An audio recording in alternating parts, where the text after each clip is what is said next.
Bienvenidas y bienvenidos a este evento digital que hemos organizado en el Museo Mural Diego Rivera, ahora que estamos sumándonos a las conmemoraciones por los 500 años de la caída de Tenochtitlan. Hoy vamos a platicar con el doctor Francisco Barriga y esta conversación viene a cuento a raíz de un programa que tenemos en este espacio sobre lenguas indígenas. El tema que nos va a ocupar es justamente la comunicación lingüística que hubo entre Malinche, Hernán Cortés y Jerónimo de Aguilar. Y sobre todo vamos a reflexionar sobre la importancia del papel que tuvo la lengua en la historia y que ha tenido hasta el presente y la importancia en la conservación de la diversidad de las lenguas que tenemos en México. Voy a presentar primero al doctor Francisco Barriga y después los dejo en la conversación. Él se ha especializado en la investigación de temas relacionados con la tipología de las lenguas indígenas americanas.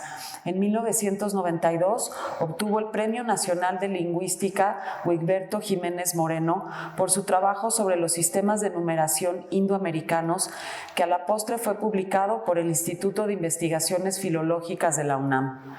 Asimismo, por 4 años fue miembro activo del Seminario de Lenguas Indígenas del instituto antes mencionado.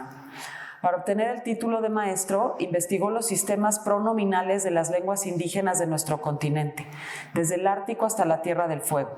Dicho trabajo fue publicado por el INAH. El grado de doctor en antropología simbólica lo alcanzó investigando los usos culturales de los números entre los grupos de filiación mayense, analizándolos desde una perspectiva interdisciplinaria. El resultado de esta investigación fue galardonado con el Premio Nacional de Antropología Fray Bernardino de Sahagún en 2004.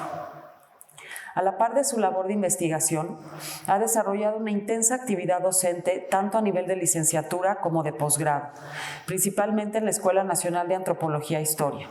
En repetidas ocasiones ha impartido las materias de estructuras lingüísticas, tipología lingüística y hasta el momento ha dirigido 15 tesis, de las cuales 6 han figurado en los premios nacionales del INAH y 10 han sido publicadas por la UNAM o el propio INAH. Por último, cabe mencionar que es autor de varios artículos que figuran en revistas especializadas, que ha sido ponente en diferentes congresos nacionales e internacionales y que ha figurado repetidamente como profesor invitado y o conferencista, solo por mencionar algunas instituciones en la UNAM, el Colegio de Jalisco, la Universidad de Guadalajara, la Universidad Intercontinental, la Universidad de Quintana Roo, el CIESAS, el Centro de Escritores en Lenguas Indígenas de San Cristóbal de las Casas, la Universidad Lumière en Lyon, Francia, la Universidad de Lisboa, la Universidad de Salta y la Universidad de Buenos Aires, ambas en Argentina, la Universidad Nacional de Costa Rica, la Universidad de San Marcos, Lima y la Universidad Autónoma de Barcelona. Agradecemos muchísimo al doctor Francisco Barriga esta conversación que tendremos hoy. Muchas gracias a ustedes. Pues estamos aquí en el Museo Mural Diego Rivera platicando con el doctor Francisco Barriga, un lingüista que ha tenido la generosidad de acompañarnos para platicar de un tema que nos ha interesado mucho. El museo hace tiempo arrancó un programa de lenguas indígenas y nos ha interesado mucho ir explorando ese tema, y ahora que estamos pues en estas fechas en donde estamos recordando, revisando la historia, nos interesa mucho pues platicar contigo, porque Diego Rivera en este mural representa a Hernán Cortés. Él tenía una visión muy crítica, de hecho él había como alentado mucho un debate muy anti-español a través de su visión de la conquista y de etcétera. Y lo representa Hernán Cortés con las manos ensangrentadas. Entonces, entre esa vinculación de Diego Rivera en este mural, más este programa de lenguas indígenas que nosotros hemos estado trabajando ya desde hace algunos años, pues nos interesaba mucho ir a un lugar de revisión histórica que no necesariamente es a partir de los grandes acontecimientos, sino desde el papel que jugó la lengua en la conquista y en los procesos posteriores. Entonces, bueno, leímos tu texto muy interesante acerca de la comunicación y cómo la posible comunicación o no comunicación entre Malinche, Hernán Cortés, Moctezuma y Jerónimo de Aguilar, en donde tú planteas que aquí hay componentes muy importantes que hay que tomar en cuenta y pues se va como deshilando esos componentes. Entonces, bueno, pues yo quisiera empezar por una pregunta muy sencilla: ¿cuáles eran las lenguas que hablaban Malinche y hablaban Jerónimo de Aguilar? Ajá. Y cómo entraron pues en operación en ese primer momento del contacto. Sí. Pues en primer lugar yo agradezco la invitación, el lugar es espléndido, entonces no podía haber mejor lugar. Las manos ensangrentadas de Cortés, pues se ganó a pulso las manos ensangrentadas el señor. Las épocas de las revisiones pues históricas son fecundas, se dan en ciclos, ¿no? No sé, 500 años es un gran ciclo, y en estos ciclos se replantean y se ponen en tela de juicio muchos de los planteamientos anteriores, ¿no? Yo pensaría que si nos circunscribimos a la parte de comunicación lingüística que tuvieron los españoles en su primer momento, específicamente con los aztecas, pues ahí tenemos cerca de, pues es algo más de un año hasta la muerte de Moctezuma, en donde yo pienso, quiero aclarar que no todo el mundo piensa lo mismo, que las dificultades de comunicación lingüística fueron importantes, habría que tomarlas en cuenta. Y que además los cronistas de la época yo digo que ni siquiera tenían los elementos para poner todo aquello en tela de juicio, ¿no? Las preguntas en específico de Jerónimo de Aguilar y de la Malinche requieren cierta explicación, y que es la que finalmente nos dará digamos, los elementos para ponerle la palomita a la comunicación o para ponerle una interrogación.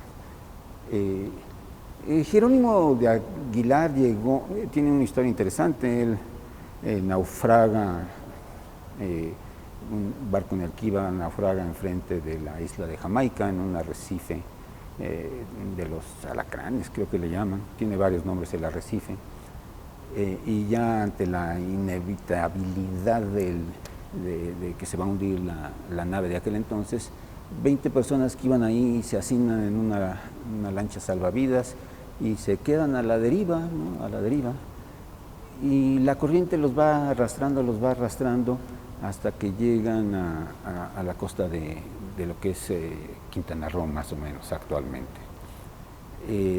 No llegan todos vivos, pero de los que llegan son tomados presos por los lugareños, que eran mayas peninsulares, y bueno, ya ahí empiezan un poco las visiones un poco novelescas de repente, que van sacrificando a todos, pero los dos últimos logran escapar antes de ser sacrificados, y son Gonzalo Guerrero y Jerónimo de Aguilar, y se separan, toman rumbos un poco diferentes. Al tiempo son recapturados por mayas en otro lugar. Gonzalo Guerrero va a parar a lo que es hoy en día Chetumal, más o menos por ahí, y Jerónimo de Aguilar queda más hacia el norte, ¿no? Queda también en calidad de preso más hacia el norte, y es un cautiverio largo, muy largo, ¿no? De años, de tal suerte que los dos llegan yo diría que hablar la lengua maya, la maya peninsular. Aquí un primer punto importante sería hacer notar que esta lengua maya es muy diferente del español, digamos que no solo en las palabras, no solo en sus sonidos, sino en su estructura sintáctica hay diferencias muy importantes, ¿no? Es una lengua ergativa, suena muy impresionante, y lo es una lengua ergativa, es una lengua que tiene un uso del aspecto y el tiempo gramatical muy diferentes al del español, tiene un buen conjunto de voces gramatical, de tal suerte que en realidad debió haberle costado mucho trabajo a ambos llegar a dominar la lengua. Más aún, quizás al rato lo platiquemos, porque la empiezan a aprender, y ese es el término correcto, a aprender después de un periodo crítico, ¿no? Que quizás al rato podamos tener oportunidad de retomar esa cuestión.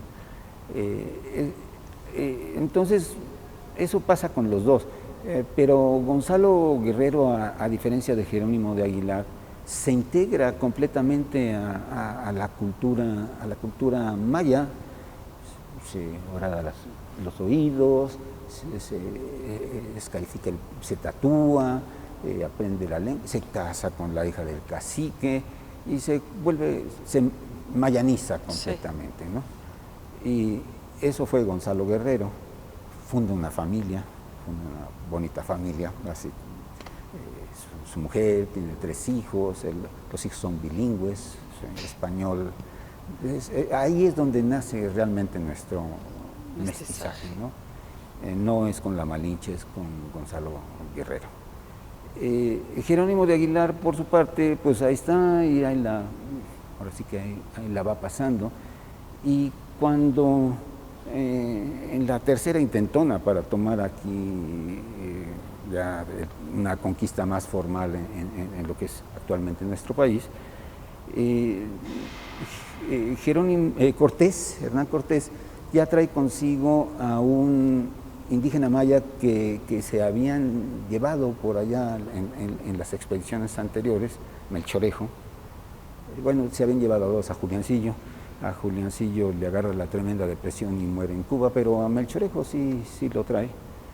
Y estando en Cozumel, recién llegado Cortés, se entera de que hay 2 españoles en estas tierras, seguramente por la intermediación de Melchorejo, y escribe unas cartas y los manda a traer. Y eso lo relata muy bien Bernal Díaz del Castillo, porque la respuesta de Gonzalo Guerrero es emocionante, enchina la piel, y uno piensa, no, pues esta es la cara opuesta de lo que después le han colgado a la Malinche, ¿no? Se mexicaniza totalmente y dice que no va a regresar. Y como yo creo que ya no vamos a hablar de Gonzalo Guerrero, digamos que lo tomó muy a pecho y no solo no se integró con la oportunidad de integrarse al ejército de conquista que venía de España, sino que los combatió, asusaba a los chontales a que opusieran resistencia, y finalmente murió allá hacia abajo, creo que en Puerto Caballo, murió, actualmente es parte de Honduras, murió combatiendo a los invasores españoles, ¿no? Bueno, entonces ya dejamos a Gonzalo Guerrero. Jerónimo de Aguilar, por el contrario, luego acudió al llamado, a la invitación, y ya se iba de Cozumel.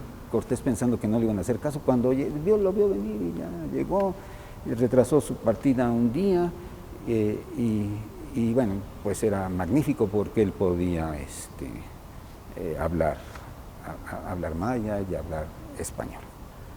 Yo insisto en que su maya es debe de ser, a pesar de los años, es un maya aprendido, no un maya adquirido.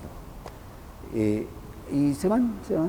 Al llegar a la región a la región chontal, esos chontales ya le habían hecho la vida, habían matado prácticamente a Francisco Hernández de Córdoba, a Juan de Grijalva mejor se siguió de frente, le dio la vuelta.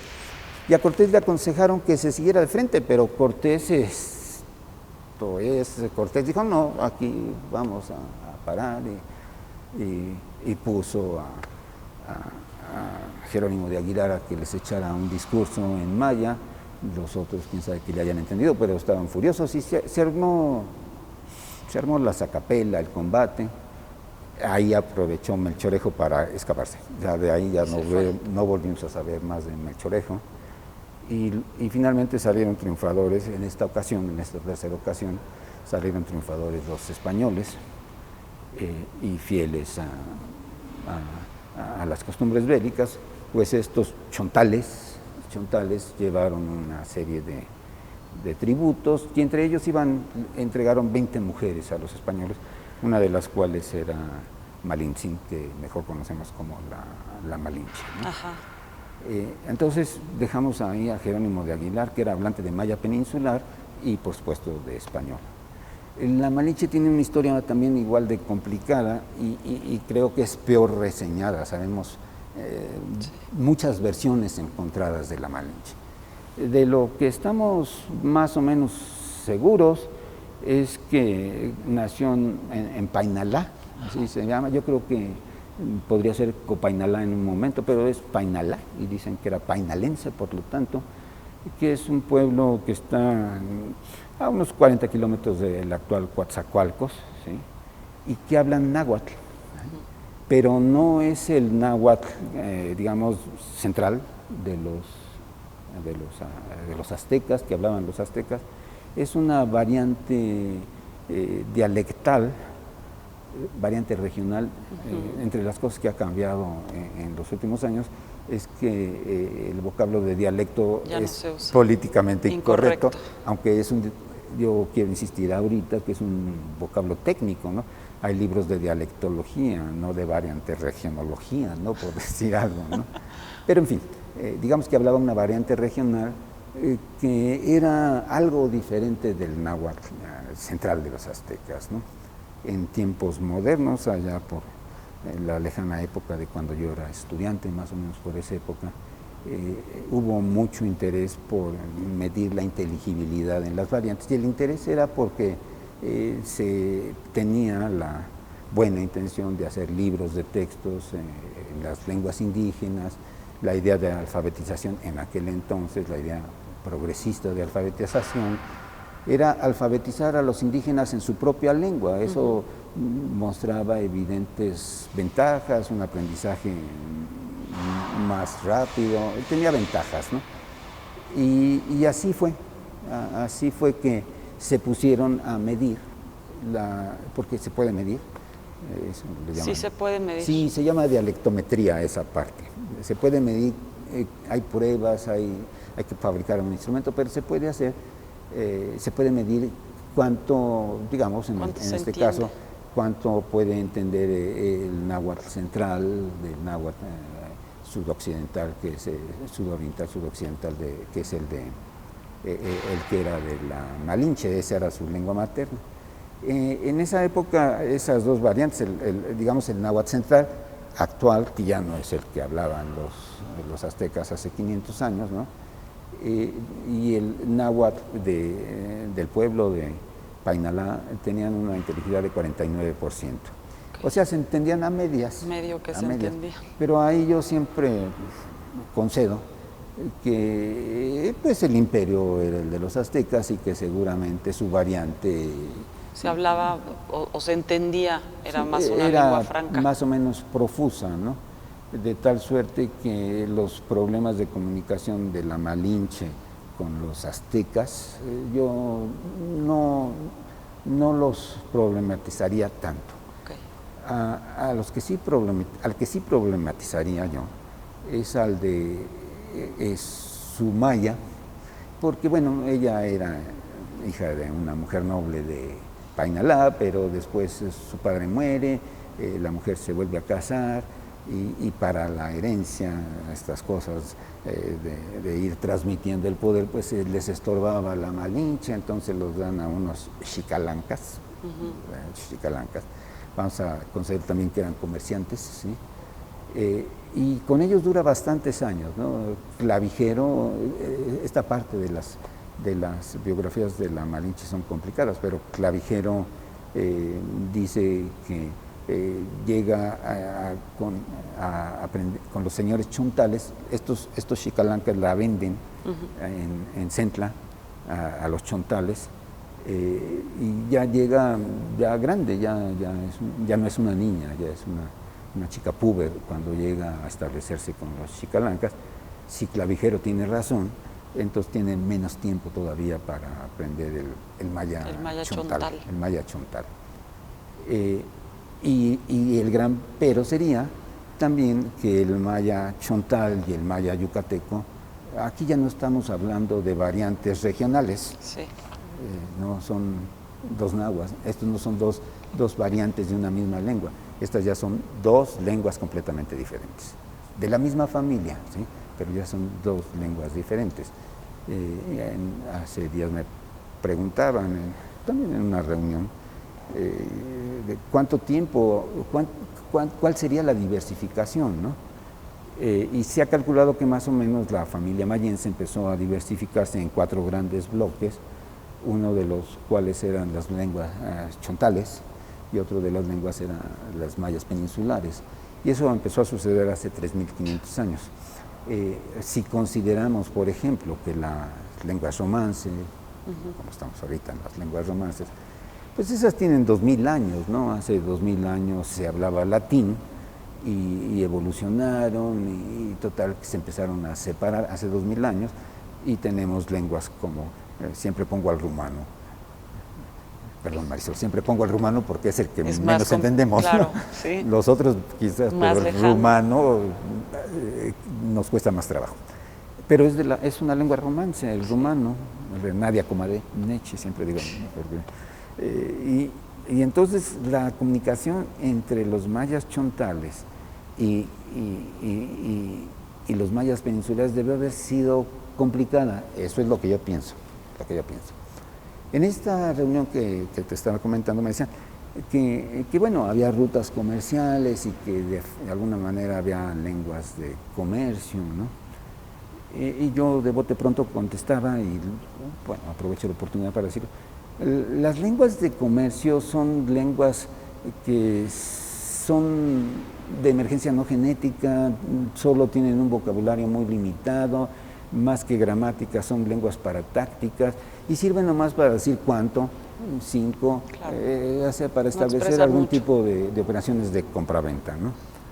Yo sé que una lengua de comercio que ha durado durante muchos años y nunca se ha desarrollado más allá de lo que te estoy platicando, es una lengua que han usado unos indígenas que están en el norte del continente, los Micmac, o sea, la familia es algonquina, y llegan balleneros vascos, han llegado durante siglos balleneros vascos y venden cosas y compran cosas y hacen transacciones comerciales con los Micmac con una lengua que no es ni vasco ni es Micmac, ni es lengua, yo diría, ¿no? Es una jerga de sí. Comercio nada más, ¿no?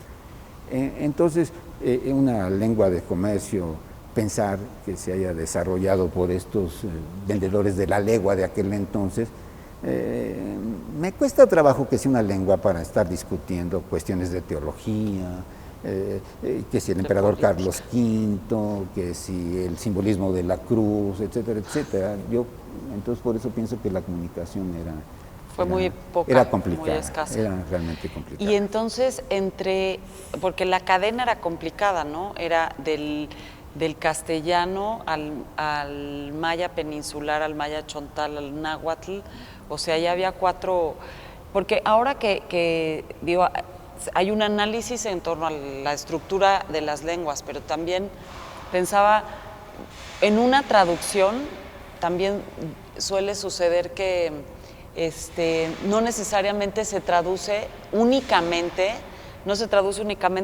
la palabra y la estructura, sino hay una serie de ideas y de concepciones, es decir, por ejemplo, la propia idea de Dios, que es distinta en unos y otros, o pues cuestiones que tienen que ver con la cosmovisión o con la cultura, con la aproximación a la naturaleza, es mucho más complicado. Entonces, ¿qué tanto hay como otro componente también muy complejo? Digo, me llama la atención esto que decías de las lenguas ergativas, porque ahí ya de entrada hay una manera muy diferente de entender el mundo, el sujeto, cómo se modifica, etcétera. Lo dijiste muy bien, ¿eh? No sé qué tanto sepas de lenguas ergativas, pero lo dijiste muy bien. Sí. Pues sí, o sea, es que pienso que seguramente a eso se añade 2 mundos completamente diferentes. Ahora, aquí yo planteo una pregunta. En esos mundos, más allá de las lenguas, en esos mundos distintos, estas ideas que podemos ver cuando se expresan las lenguas, de alguna manera podemos encontrar ciertas similitudes por pertenecer a Mesoamérica, el maya chontal, el maya peninsular, el náhuatl, es decir, no necesariamente en cuanto a la lengua, pero sí en cuanto a la cultura. Y ahí sí podríamos decir que hay una diferencia sustancial entre los indígenas y los españoles, que eso sí haya entrado también en juego a la hora de la traducción. Sí, sí. Mira, yo creo que deberíamos empezar esta parte de la plática distinguiendo lo que es interpretación de lo que es traducción. Okay. ¿No? Nuestra escuela es de intérpretes y traductores. Los traductores en general tienen tiempo para estar tomando decisiones, imagínate que están traduciendo una novela de una lengua a otra, entonces no es de una respuesta tan inmediata como la de los intérpretes. Los intérpretes son los que están, por ejemplo, en la Organización de las Naciones Unidas y está hablando uno y el otro va traduciendo, pero al instante, ¿sí? Van traduciendo al instante. Y eso, digamos, que implica que tienen que tener mucha habilidad para traducir. Quizás aquí, por ahí me preguntabas, ¿qué onda con la transcodificación? Pues es lo que me estás diciendo, ¿sí? Es que no es nada más llevar de una palabra, de una lengua a la otra, o de una frase, es todo un complejo más amplio, el que se está poniendo en comunicación, en juego. Así es. Y que de repente es, como planteabas, las nociones religiosas de unos y otros eran completamente diferentes, ¿no?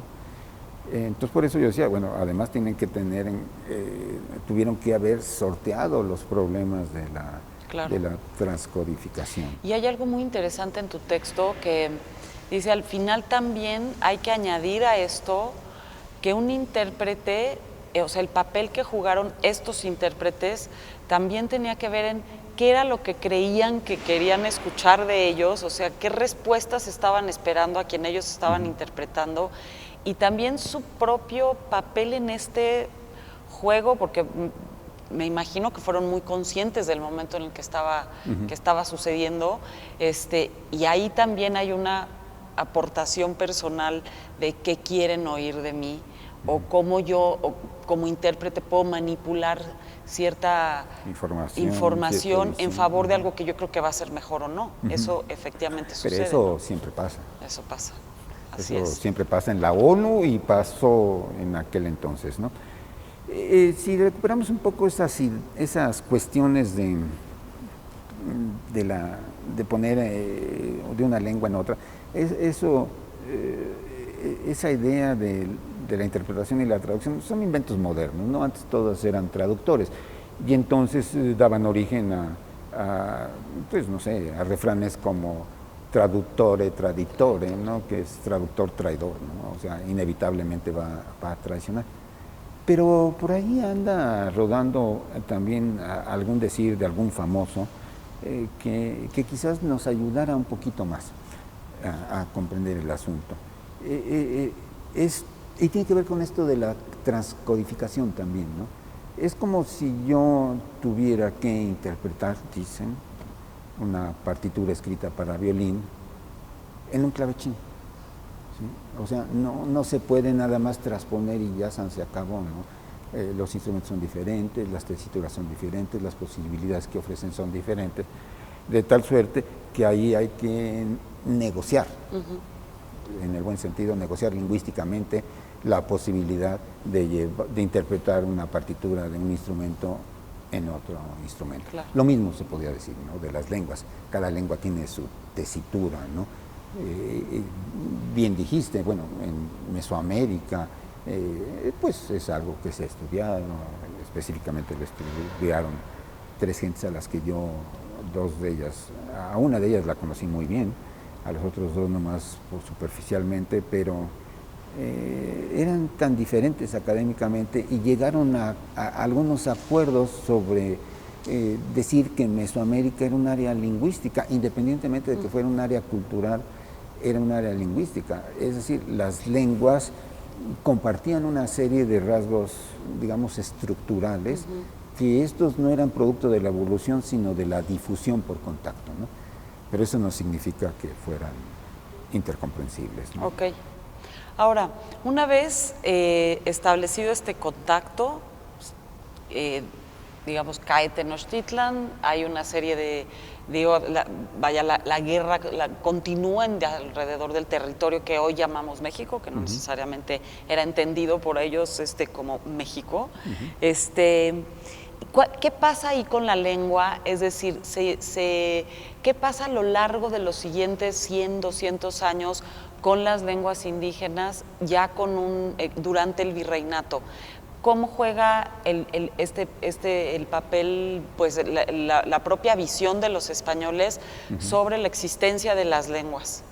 Mira, eso cambia el panorama al que estábamos planteando anteriormente. O sea, la parte que empezamos a comentar era digamos, las dificultades de comunicación. Y bien señalaste, el eslabón más débil de toda la cadena era el del maya peninsular con el maya chontal. Ahí lo demás quizás la podíamos ir, pero esa parte se veía complicada, ¿no?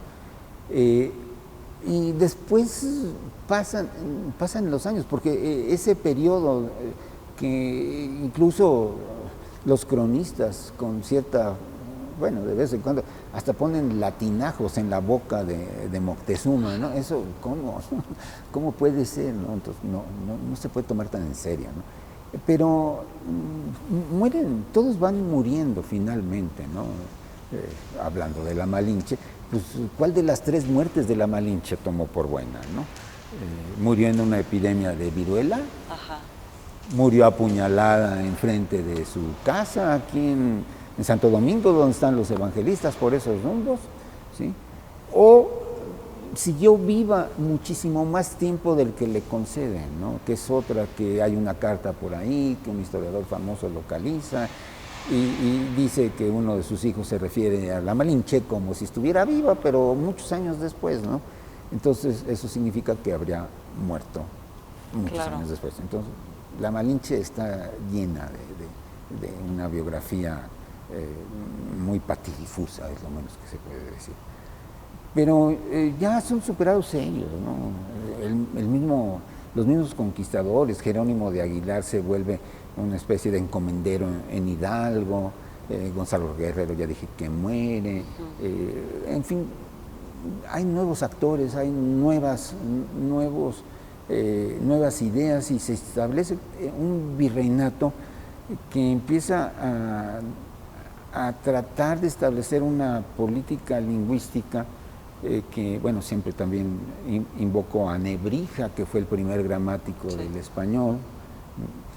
Escribió una gramática del español el año en que se descubre América, en 1492, y con la idea de que este instrumento que es la gramática vaya de la mano con la expansión del imperio, ¿no?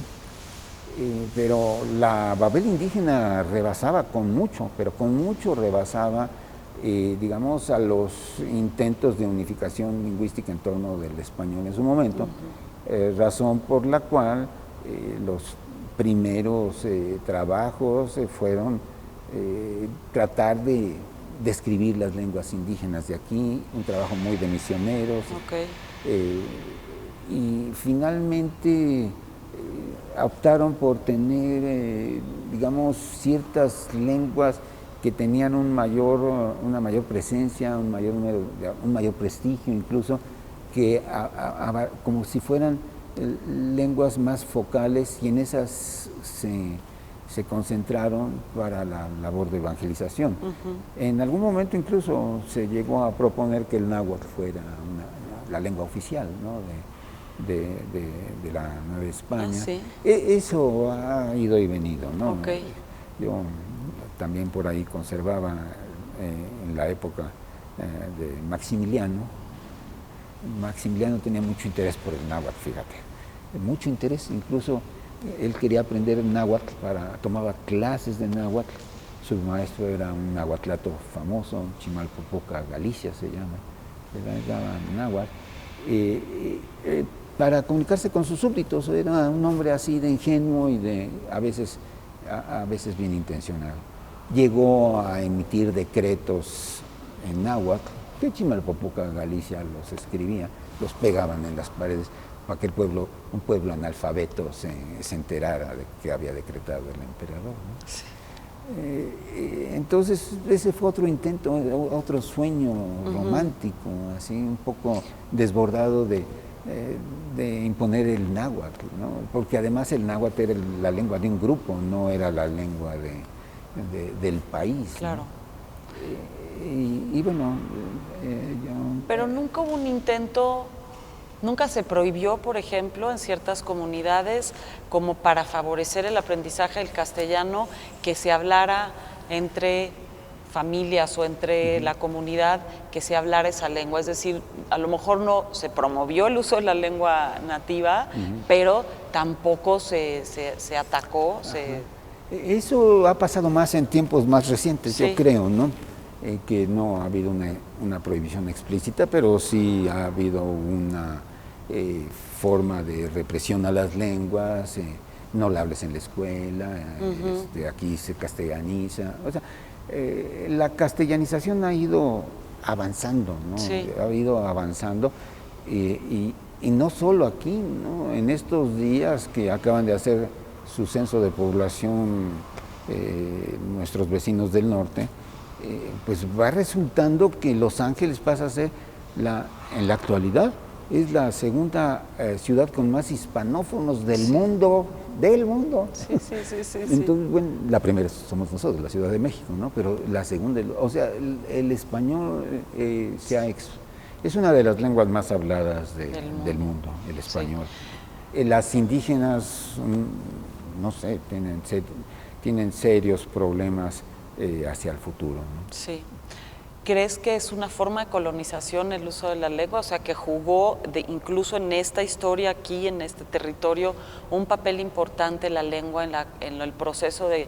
Digo, no sé que la palabra colonia, llamarle colonia, conquista, está puesto muy con signos de interrogación, pero me refiero, pues, a partir de la invasión, de la guerra hispano-azteca, se impone la lengua como una herramienta de colonización. Pues es mira, yo también le doy la vuelta a la palabra, ¿no? Pero tú dijiste al principio, y lo tomo por bueno, que las lenguas no solo comunican una estructura profunda, sino tienen ahí en la cabeza de una idea, sino que tienen una serie de atributos propios de las culturas, propios de las visiones del mundo de los hablantes. Y entonces, bueno, el hecho de promover una lengua es promover cierta visión del mundo. Sí, es una forma de esa palabra que evitamos, ¿no? Lingüística, ¿no? Si hay una colonización lingüística y no es gratuito que a final de cuentas estas lenguas que son lenguas minoritarias, lenguas de grupos que han sido marginados históricamente, que es la inmensa mayor, pero estamos hablando de miles de lenguas, están todas en riesgo de desaparición, mientras que las lenguas de los, vamos a llamarlo con su nombre, de los imperios, se expanden. Ahí están. Sí. En el caso del español, digo que pues finalmente eso del imperio español fue un imperio lingüístico, pero a pesar de todos sus propios esfuerzos, sus colonias se las fueron derrumbando, se les fueron. Sin embargo, pervivió mucha la cultura a través de la lengua. Y más cosas, ¿no? Sí. Yo creo también. Y hay también pues un proceso de ida y vuelta, ¿no? También me imagino que a pesar de que el castellano se ha expandido tantísimo, también hoy encontramos rastros en el que hablamos nosotros del náhuatl, y hay muchísimos, que desconocemos, ¿no? Algunas cosas, la reiteración de ciertas, el diminutivo, por ejemplo, que nos distingue mucho a los mexicanos, o sea, todavía encontramos rastros de aquel náhuatl. Sí, yo creo incluso que sí. Del de ahora, obviamente. Sí, del de ahora. Sí, yo creo que tienes toda la razón. Una de las pruebas más inmediatas son esas palabras que van siendo tomadas en préstamo de una lengua a otra. Y en el caso de la Ciudad de México o de gran parte del país, los préstamos del náhuatl son por toneladas, quizás son más en términos numéricos y su uso hay que estar muy alerta, ¿no? Porque según Luis Fernando Lara, Gregio, lexicólogo mexicano, él piensa que no es tan fuerte la influencia del náhuatl, ¿no? En el español de México. Pero yo creo que sí estamos llenos. Hay algunos que ni siquiera nos imaginamos que vengan del náhuatl, ¿no? Claro. Te voy a platicar. A ver. Te voy a platicar. La palabra chicle, de los chiclets Adams, pues es náhuatl. Pero pues yo de pequeño yo creía que era inglés. Por lo de Adams también. En alguna ocasión, no sé, ¿qué te gusta? Que tendría 8, 9, 10 años por ahí, me llevaron mis papás, allá andábamos en Estados Unidos y yo me sentía muy girito y me gustaba hacer cositas solo, como ir a comprar chicles ahí en la caja de la tienda, y estuve pidiendo unos chiclets y la cajera no entendía, pues ¿qué quiere, no?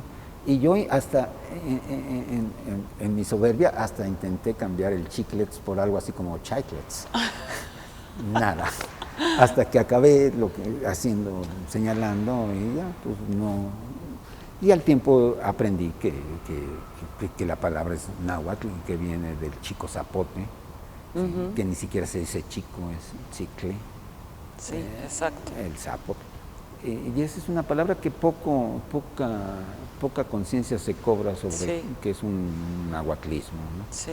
Pero hay toneladas. Que quizás sería bueno también conocer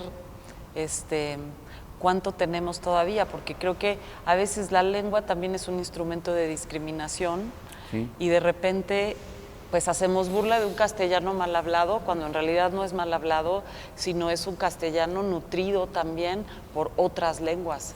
Sí. Y bien nos haría conocerlo, ¿no? Sí, yo también, ya que estoy mandando saludos a mis colegas, le mando un saludo a Dora Pellicer, maestra, amiga, que ella, digamos, en los últimos años ha estado enarbolando la bandera de lo que se llama un español indígena, que no es un español de segunda, es otro español, como lo estás tú diciendo, ¿no? Y efectivamente, pues son, para que los sociolingüistas estén entretenidos, y sí, tenemos muchas cosas. Ese diminutivo también parece ser tantos diminutivos que nos gustan, parece ser algo así como un sustrato náhuatl. Vas a Yucatán y te cambia la jugada, ¿eh? ¿Por qué?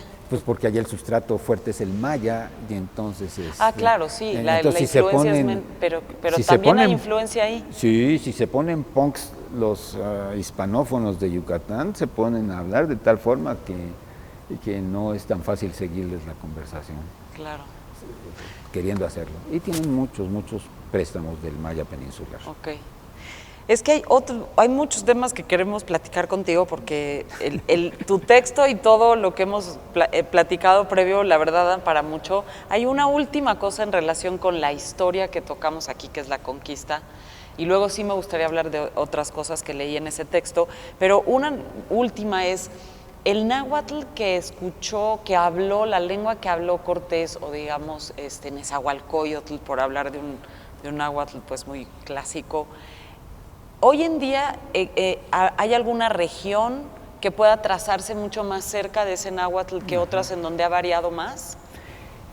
Bueno, primero echémosle 500 años, que no son pocos. Sí. No son pocos. Si echamos reversa en el español, solo para ilustrar a los que nos están escuchando, pues lo primero que yo digo es lean las cartas de relación de Cortés. Claro. Y no es nuestro español. Y nos podemos ir más hacia atrás y yo diría que casi todo mundo ha tenido que leer el Miocid y sigue siendo español, pero pues ya viene impreso de un lado en el español moderno y del otro en la versión original y y pues ya es otra cosa, ¿no? Y nos podemos ir más, Alfonso X el Sabio sigue siendo español, y ahí sí ya no entendemos, ¿no? Entonces, esos 500 años en una lengua básicamente ágrafa, lo digo porque eso Claro. hace que evolucione más. Mucho se ha dicho que la escritura representa cierta posibilidad de estabilidad diacrónica, ¿no? Pero bueno, yo diría que hay, al menos en esta ciudad o cercanos a la ciudad, hay dos reductos donde podría haber algo que va reflejando ese náhuatl de hace 500 años. Específicamente es un pueblo de Santana Tlacotenco, en Milpalta, Ajá. que todavía se llega a escuchar el náhuatl, y que bueno, es un náhuatl de esta región. Ok. Y ya que mencionaste a Nezahualcóyotl, pues en Texcoco también cada vez menos, Pero se traza todo. pero ahí hay algo Ok. de náhuatl, que Valentín Peralta, hablante de ese náhuatl, ha insistido, rescatado, ha trabajado con eso, ¿no? Y pues sí, acusa los 500 años. Ya hay otros muy diferentes que han variado Sí, mucho. Bueno, sí, que ya habían variado en denantes, Y ¿no? que son incluso difíciles de entenderse entre Sí. una región y otra. Siguiendo, ya querías que cambiáramos de tema, pero quizás una bonita manera de acabar esto. En algún momento Cortés fue allá a pacificar a Cristóbal Olid, Ajá. a las Cibueras. Hace rato salieron las Cibueras, no sé por qué. Porque por allá murió Gonzalo Guerrero. Pero se fue allá a poner en paz al que se estaba saliendo del Huacal, otro nahuatlismo, y se llevó, pues ya esto estaba más o menos establecido, entonces se llevó tropa de aztecas, pues se llevó guerreros aztecas, se los llevó como tropa para allá, y cuando llegaron a esa región, estos guerreros aztecas les llamaba la atención que medio entendían a la gente que hablaba por allá, y decían, pero hablan como niños. O sea, esa fue digamos, la descripción. Y el hablar como niños finalmente designó el nombre de esta variante. Te fijas que no dije dialecto, esta Sí, variante sí. regional. Y es el pipil, es la variante náhuatl de Centroamérica, pipil. Es la variante y náhuatl que de Centroamérica. les recordó a los de aquí, en aquel entonces, que los de allá hablaban como los niños de aquí, ¿no? Entonces, sí era diferenciado, ya dijimos. Y es muy distinto al náhuatl. Bueno, no sé, es náhuatl, es un Ok. náhuatl. Es el náhuatl pipil. El náhuatl. Y por cierto, ahorita un alumno mío ha estado trabajando con 6 variantes náhuatl diferentes. Yo digo que son polares, Miguel Ángel. Y uno de ellos es el pipil, y ha conseguido informantes con todo y pandemia, etcétera, etcétera. Y otro muy diferenciado, yo creo, también es hacia el norte, el que llaman mexicanero, que es el náhuatl de Durango, ¿no? Los lees, los escuchas, y pues sí son... Y ahí también se puede medir la distancia. La inteligibilidad. Sí, qué bonito Sí. lo dijiste, sí. Sí se puede medir. Sí se puede medir. Yo hace poco leía que el náhuatl como tal, el náhuatl ya tiene una larga historia también milenaria de separación, de tal suerte que las diferentes variantes regionales sí han desarrollado su propia personalidad. ¿Y ahí tú crees que, por ejemplo, la función de una especie de academia como lo hay con el castellano existe en las lenguas indígenas y funciona existen. y tiene su... Sí, ya no sé si funcionan o no, pero, Pero existe. existen y son gente que le dedica trabajo, que tiene buena fe, que se compromete con su propia lengua, ¿no? Yo conozco el trabajo de la Academia de la Lengua Maya, la peninsular, y sí, se reúnen, discuten, etcétera, etcétera, etcétera, ¿no? Sé de que hay Academia de la Lengua Zapoteca también, en fin, hay academias, hay academias. De repente hay lenguas que pues no podrían tener academia, ¿no? Porque tienen muy pocos hablantes, ¿no? Pues ahí las luces rojas son más de rescate que de la academia. Y que la academia también tiene sus cosas, tratan generalmente de preservar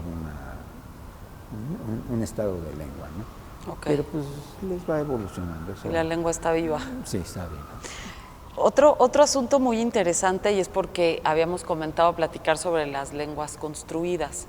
Primero porque te hago primero la pregunta de Chomsky y esta parte que tú citaste, no recuerdo si fue en el texto o en una conversación previa, pero que era el dispositivo de adquisición del lenguaje, que me parece como muy interesante saber o conocerlo y que nos lo puedas explicar un poco también para entender, viendo hacia el pasado, pues esto que decías, ¿no? Ni Jerónimo de Aguilar ni Malinche estuvieron expuestos ya al maya que aprendieron con este dispositivo. Y de ahí nos vamos, si ahorita platicamos sobre las lenguas construidas. Bueno, eso para mí fue toda una agradable sorpresa, descubrir que te interesaban las lenguas construidas. Chomsky desde muy temprana edad, pero muy, muy temprana edad, se planteó dos problemas que iba a resolver en la vida. Uno le llamó el problema de Orwell y al otro le llamó el problema de Platón. Los dos yo creo que tienen que ver con las cosas que estamos platicando. Puestos en términos muy sencillos, es el problema de Platón.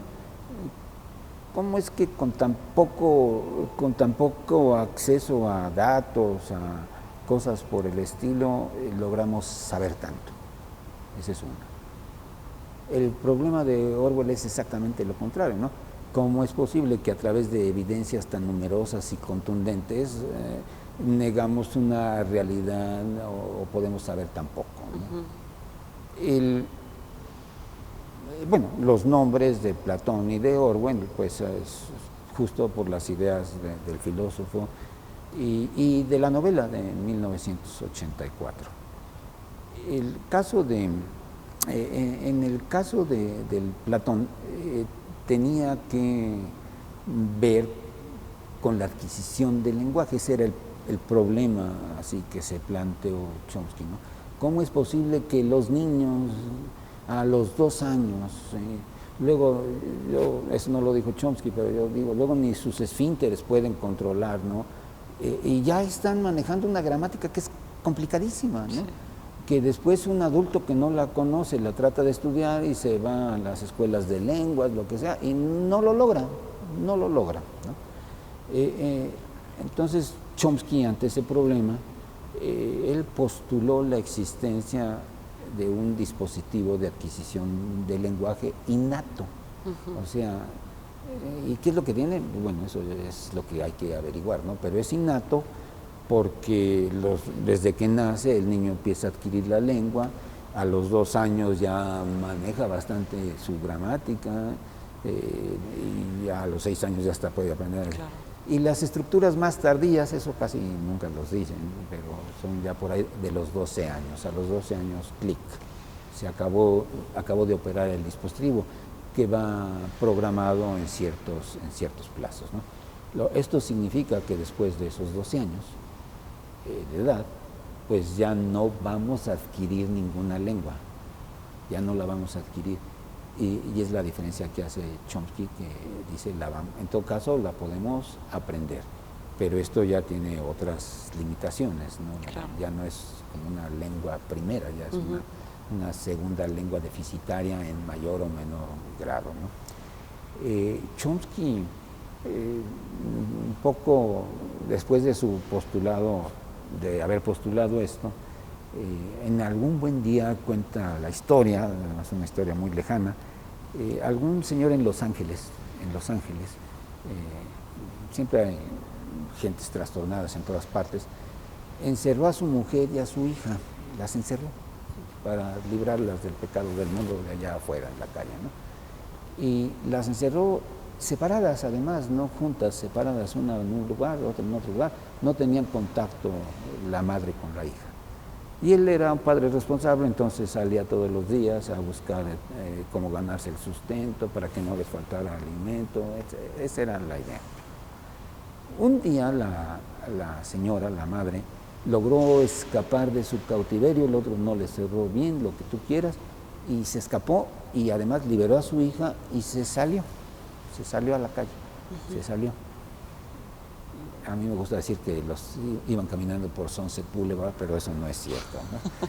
Pero lo que sí es cierto es que la policía se las encontró caminando en una situación muy deplorable y ya te imaginarás la nota roja que se desató, etcétera, etcétera. La niña no sabía hablar, la niña. Se le conoce como Jenny, ha pasado la historia como Jenny. Y todo el mundo se indignó, pero Chomsky se puso contento, porque dijo, esta es la oportunidad que tengo yo de probar que mi hipótesis es la correcta. Y entonces pusieron a todo el imperialismo, todos los recursos a enseñarle a hablar a Jenny, y si aprendí a hablar, decía Chomsky, pido disculpas y me retiro, pero si no aprende a hablar, bueno... Tengo razón. Y pues no aprendió, se quedó con ella vive, se quedó con un inglés muy deficitario, etcétera, etcétera. Y ya se tenían pistas, ideas de que justo por los 12 años eran las estructuras tardías, y fue la edad en la que la liberaron, digamos, en la que encontraron, ¿no? Esa parte es muy importante para las historias que estábamos contando anteriormente. Y entre más tarde se intente adquirir una lengua, menos posibilidades, ¿no? Menos posibilidades de hacerlo. La otra tiene que ver, ese era lo de Platón, el problema de Orwell tenía que ver, Chomsky tomó incluso el nombre de su problema de la novela de 1984, de Orwell, en la que, bueno, es una novela distópica, yo creo que casi todo el mundo la conoce, pero en ella el New Language juega un papel, la neolengua juega un papel muy importante, ¿no? Y es un instrumento de control hacia la sociedad, y se basa la novela, se basa la idea de la neolengua en que el lenguaje es finalmente el principal, no es el único, pero es el principal soporte del pensamiento. O sea, nosotros pensamos en lengua, no siempre, no. Un músico puede concebir sus sinfonías sin lengua, ¿no? Claro. Los ajedrecistas, bueno, los que están allá afuera no sé, pero un ajedrecista de buen nivel no necesita el tablero ni las piezas para estar pensando en ajedrez, ¿no? Entonces, bajo este razonamiento, dice Orwell, plantea Orwell, pues vamos, digamos, simplificando la lengua. Todo lo que le hagamos a la lengua va a repercutir en el pensamiento. Si la simplificamos, pues va a haber un pensamiento más elemental, ¿no? Si le vamos quitando del vocabulario algunas palabras que no me conviene, pues ya no podrán pensar en eso, ¿no? Y así, desde esa perspectiva, fue creando la neolengua como un instrumento de control social, ¿no? Para tener una masa, una población que no tenga la capacidad de pensar, lo cual... Acrítica. Pues sí, conviene a sus intereses, ¿no? Claro. Chomsky no, si encontró la posibilidad de postular algo para explicar el problema de Platón, para el problema de Orwell no lo encontró. Entonces dijo, la única manera que tengo es evidenciar todo aquello que nuestra prensa, su prensa estadounidense, está mintiendo, está distorsionando y probarlo con hechos, ¿no?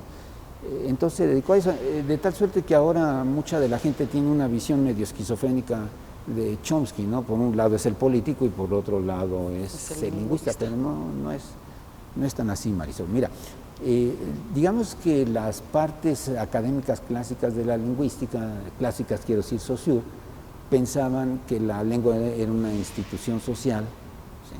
Lengua, y el habla era el uso individual que hacía el hablante de esa lengua social, es lengua y habla. Pero Chomsky había sido politizado desde muy temprana edad por un tío suyo que tenía un puesto de periódicos a la salida del metro de Nueva York, de la Cuarta Avenida, en donde, por cierto, estaban todas las librerías, yo creo que siguen estando, anarquistas. Entonces, Chomsky siempre se ha declarado anarquista. Él dice que él es un anarquista. ¿Sí? Entonces, a la hora de explicar su modelo de lenguaje, pues eso de lengua social y habla, no fue. No encaja. Fíjate, responsabilizar al individuo del proceso de adquisición del lenguaje, ¿sí? es un acto que él considera que es un acto individual, no es un acto social. Entonces, de alguna forma es una explicación anarquista que él da a la idea, ¿no? Y entonces, bueno, esto además va bien en este entorno, ¿no? Porque en Orwell, ¿cómo se llama? ¿Quién es?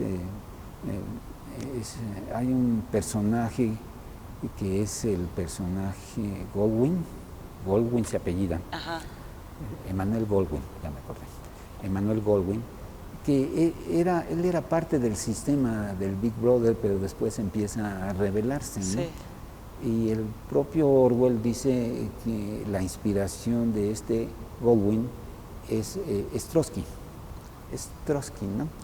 Entonces, un poco me recuerda los problemas de Diego, claro. De Diego peleando con Siqueiros, claro. ¿sí? Y declarándose trotskista y dándole la bienvenida a Trotsky en Tampico. Y luego peleando con él, porque acabaron separadísimos. Así, pero es que eran así, así eran. Entonces, o sea, si nos ponemos a hilar cabos, sí. Pues vamos sacando muchas cosas, ¿no? Inclusive en una de las ediciones de 1984, Erich Fromm, que también tiene muchas ideas interesantes al respecto, escribe una especie de epílogo al respecto. Total, que los anarquistas españoles, etcétera, etcétera. Entonces se pone interesante y político el asunto. Qué interesante. Entonces la neolengua, que es un instrumento de represión, pues tiene su contraparte con la vieja lengua, ¿no? Sí. La vieja lengua, que es la liberadora. Eso me hace pensar, ya creo que nos estamos... No, pero quisiera, antes de que terminemos, si quiero abarcar dos cosas que me parecen muy interesantes. Ajá. La primera es hablando esto de las lenguas construidas. Uh-huh. Las lenguas, porque cuando hablamos de que tanto Malinche como Jerónimo de Aguilar o cualquier personaje que hable cualquier lengua, pues expresa una forma de pensar el mundo, ¿no? ¿Qué pasa cuando la lengua es construida? Porque sé que hay quienes aprendieron las lenguas construidas como lengua materna, o sea, quien habla esperanto como lengua materna, pero ahí no sé, siento que es un proceso extraño, ya que es una lengua pues que no proviene de una forma de... ¿Cómo lo podemos describir o cómo ves tú eso? Pues bueno, deberíamos decir que hay toneladas de lenguas construidas, toneladas. Ah, sí. Sí, son cientos. Ah, mira. Cientos de lenguas construidas. El año antepasado, anualmente hago un encuentro de lenguas en riesgo, y el año antepasado dio la circunstancia que hicieron una película mexicana que se llama Sueño en otro idioma, y un poco la historia estaba, digamos, anclada en una historia de la vida real de la lengua yapaneca, que es por allá de Tabasco, es una lengua mijezoquiana, que un amigo mío, que fue director del INALI, exageró la nota y dijo que quedaban 2 hablantes nada más. A lo mejor quedaban 4, pero él dijo que eran 2. Okay. Y lo dijo porque dijo que además se habían peleado entre ellos y que no entonces se ya no se hablaba la lengua, ¿no? Ya ninguno podía hablar con él, ya no se hablaba la lengua, y que tuvo que intervenir el INALI y sus buenos oficios para que limaran las asperezas y se volviera a hablar el ayapaneco. En esa ocasión yo reunía a 8 hablantes, bueno, menos hablantes, pero representaban, ya se hablaba de 8 hablantes. Entonces yo en tono de broma decía, es la lengua que tiene un proceso de revitalización más espectacular, ya de 2 ya a 8. 400% llevan de ganancia, ¿no? Entonces, digamos que esto nos conduciría un poco a considerar que, bueno, pero eran las lenguas construidas, mi amigo ahí por otro lado. Hubo una película que decía que es El sueño de Notre Dame basada en esta historia. Ajá. Y entonces le inventaron una lengua, ¿no? Ciril, creo que se llama, algo por el estilo. Y pues bueno, ahí estuvieron los artistas que interpretaban los viejitos, y muy simpático, estuvo muy divertido, ¿no? Esa lengua se construyó con ese objeto, ¿no? Okay. Una de las lenguas más exitosas y que tiene hablantes que la han adquirido, bueno, si no nativamente, tiene ya hablantes, mejores hablantes que el que la creó, es el Klingon, que es una lengua que tiene que ver con Star Trek, la serie de televisión, etcétera, etcétera. Entonces va por ahí, ¿no? A veces hay una carga ideológica, en el Orwell hay una carga ideológica.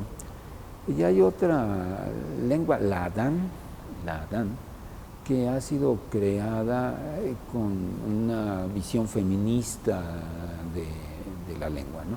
Es también de una novela, un tanto cuanto distópica. A lo que quiero llegar es que de repente hay lenguas, estas lenguas construidas, están construidas con alguna relación, algún campo de estudio de la lingüística aplicado a alguna situación muy específica, ¿no? Una que a mí me ha costado mucho trabajo es el Natsat, que está muy basada en el ruso. Es la de naranja mecánica, una extrema violencia, etcétera, etcétera, ¿no? Entonces también eso es como sociolingüística también, ¿no? Es una jerga que se basa en otra lengua, etcétera, etcétera, ¿no? No es el caso del esperanto, que sí tiene una intención definitiva, ¿no? de ser una lengua de uso universal. Así es. Y que toma partes de distintas lenguas y se construye así, ¿verdad? Y hay hablantes nativos ya. No sé si lo haya, tú me estás diciendo, sé que hay. No, pues sabrás tú mejor que yo. Yo porque en algún momento... hay hablantes que hacen congresos, hacen una serie de cosas, pero no sé si haya se promovió mucho nativo. En el siglo XX, recuerdo, por ejemplo, Remedios Varo, su papá era un hablante de esperanto y era un gran promotor del esperanto. Ay, qué padre. Me parece que para 2018 había cerca de 1 millón y cacho de personas que lo hablaban. Entonces, no sé si habrá como niños que hayan nacido en una familia en donde sus papás le enseñaron el esperanto. Y a mí la verdad eso me llama la atención porque igual lo conecto con el último tema, pero es el estado de las lenguas, que tú mencionabas cifras como te cito a ti, apocalípticas, pero digo, qué curioso, mientras se construyen lenguas, otras van muriendo y van muriendo además a una velocidad impresionante, digo, nada más porque nos interesa también mucho darle voz a quien conoce muy bien el estado de las lenguas hoy en día, pues que también sirva el museo un poco como para difundir en qué punto estamos, porque es muy impresionante y muy alarmante, ¿no? Sí, estos números son de la UNESCO, los que estás tú recordándome, y se puede inferir muy fácilmente En términos generales, según como los cuentes, porque según el que cuentes, hay como 6.000 lenguas en el mundo, 6.000. El caso es que de esas 6.000, el 4% es hablado por el 96% de la población. O sea, solo el 4% de esas 6.000 lenguas es hablado por el gruesísimo de la población. Eso significa que el 96% de lenguas restantes es hablado por tan solo el 4% de la población. Lo cual significa que esas son lenguas de veras minorizadas, minoritarias, y que están en francas vías de desaparición. Se ve difícil el panorama, se ve difícil. De esto te podría decir dos cosas más, muy rápido. Hay algunas teorías lingüísticas en cuanto a estas dinámicas de las lenguas, y hay una que a mí particularmente me ha resultado, me ha convencido, me parece convincente. Es una teoría de equilibrio y puntuación. Entonces dicen que en la vida de las lenguas, de las lenguas en términos comunitarios, áreas, en fin, existen dos periodos que van alternando. Uno es el de equilibrio y otro es el de puntuación. En el de equilibrio, hace rato hablábamos de difusión, en el equilibrio prima el proceso de difusión, ¿sí? Las lenguas se van influenciando unas a las otras, préstamos, áreas lingüísticas como Mesoamérica, nahuatlismos, mayaísmos, etc., difusión. El otro es el de puntuación. Hay algún factor tecnológico, social, revoluciones, hambrunas, pandemias, etcétera, etcétera, que disparan este proceso, digamos, evolutivo acelerado, ¿no? La puntuación. Y ahí las lenguas, curiosamente, empiezan a evolucionar así, a pasos agigantados, y lo que causa es una atomización, atomización de variantes. Ahorita estamos, ya desde hace algunos años, que ya no es local tampoco, ya esto tiene otras características más globales. Estamos atravesando por un serio e intenso periodo de puntuación. Entonces, por eso es que tenemos muchos nahuas, muchas de las lenguas se empiezan a atomizar, a tener variantes regionales, en fin. Pero lejos, ahí es la parte difícil y la parte políticamente poco correcta de decir. Muchas de estas variantes atomizadas, lejos de constituir una riqueza, en realidad constituyen una debilidad. Voy a tratar de explicarme para terminar. Pensemos en el mixteco, en la lengua mixteca, ¿no? De repente, en estas pruebas que veíamos al principio de esta grabación, encontrábamos lugares como Chicmecatitlán, me acuerdo muy bien del nombre del pueblo, que en Chicmecatitlán hablan el mixteco los de Chicmecatitlán y nadie más les entiende, pero es una variante del mixteco, ¿no? Sí. Entonces, en el mixteco, pues podríamos decir que hay 60 mixtecos diferentes o 70 mixtecos diferentes, que ahí ya entra la interpretación de cada quien, ¿no? Si tenemos 70 mixtecos diferentes, ¿eso es riqueza o es debilidad del mixteco? Si tú quieres ver que sea diversificado y que ahora tenemos muchos mixtecos, eso es riqueza. Si tú piensas que un mixteco tan diversificado es más débil ante el embate de la modernidad, entonces debilidad. Entonces ahí la dejo, porque si no empiezo a decir cosas que no debo. No. Bueno, pues yo concluyo, pero sí, entre las preguntas que tenía yo por acá, que ya no hice, era ¿qué opinabas del término malinchismo? Porque creo que más allá de pues lo que implica pues eso, ¿no? El lenguaje, como hemos dicho, una palabra dice muchísimo.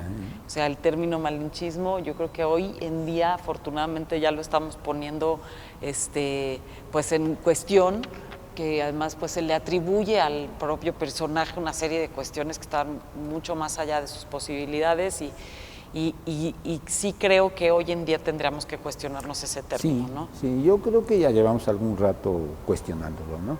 Yo creo que no era tan mala mujer, cada quien es producto de sus circunstancias también en las que está viviendo. Había una canción ahorita que me estoy acordando de un tal Gabino Palomares, no sé si alguien de los que nos están escuchando la recuerdan, era La maldición de Malinche. Describía muy bien esa idea de malinchismo, ¿no? Como rendir pleitesía a todo lo extranjero en detrimento de lo nacional. De repente se dan los procesos también contrarios, ¿no? Es decir, de repente viene la glorificación, ensalzar algunos hechos históricos que sirven para consolidar las nacionalidades. A mí me llama mucho la atención, por ejemplo, que en los Estados Unidos la derrota del Álamo, que fue una derrota contundente, pues son héroes, y Houston y Sam Houston defendieron de los malos mexicanos, ¿no? Aquí tenemos nosotros el castillo de Chapultepec con nuestros héroes que también sucumbieron, pero sin rendirse, ¿no? Y los franceses tienen uno que conocemos poco. Los franceses tienen el camarón, no sé, incluso es así como vamos a hacer el camarón, vamos a jugarnos el todo por el todo, ¿no? El camarón era una hacienda por ahí, por Veracruz, entonces cuando la invasión francesa, ahí se atrincheraron unos legionarios extranjeros, llegaron los mexicanos, ríndanse, no nos rendimos, pum, pum, pum, pum, pum, y así los fueron aniquilando y no quedó ninguno, entonces fueron héroes, resistieron hasta la última, ¿no? Entonces tenemos mecanismos en los dos sentidos, y para eso jugamos con la historia, entonces eso de la historia se vuelve muy exegética, muy interpretativa, y muchas veces las fuentes, los datos duros, pues brillan por su ausencia. Claro. Pues muchísimas Podríamos hablar gracias. horas, ¿eh? Uy, mucho más, y cómo no. Pero muchísimas gracias. No, gracias por la invitación. De verdad que ojalá que no sea la última vez, porque hay muchísimo que platicar. No, me comentabas antes de que tenían el programa de las lenguas indígenas, así es. En la introducción incluso lo volviste a mencionar. No sé, yo creo que podríamos incrementar poco a poquito. Pues te lo agradecemos muchísimo, Francisco. Poco a poco. Pues muchas gracias. Gracias a ti. Y seguimos en comunicación.